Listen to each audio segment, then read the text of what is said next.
توجه کنید به خبر تازه‌ای که اکنون به دسترس ما قرار گرفت. آتش سوزی در بازار مکریان کابل. تصاویر ارسال شده به روزنامه 8 صبح نشان می‌دهد که آتش سوزی وسیع در بازار لیلامی فروشان مکریان سوم از مربوطات ناحیه نوم شهر کابل به وقوع پیوسته است. این آتش سوزی اولی ساعت 4:30 صبح روز یکشنبه 27 سنبله رخ داده است.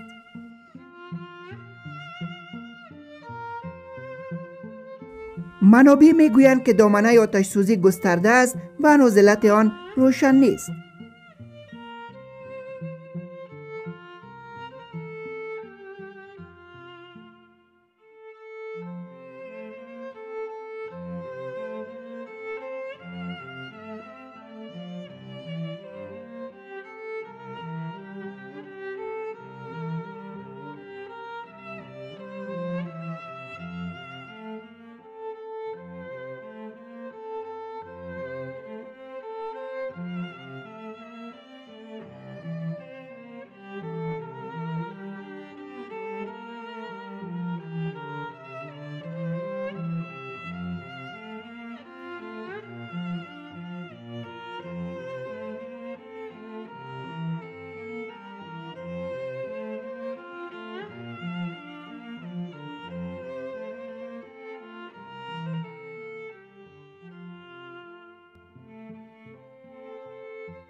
در صفحه ابراهیم تابش آمده است که آتش سوزی در بازار لیلامی فروشان مکریان چهارم کابل.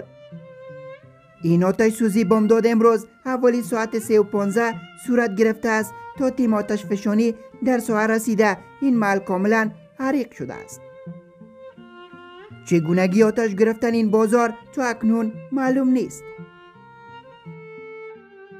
در صفحه دوست دیگر ما آمده است که در بازار لیلامی فروشی مکریان چهارم شهر کابل آتش سوزی رخ داده است. این آتش سوزی ساعت 4 بامداد امروز اتفاق افتاده که تا هنوز ادامه دارد.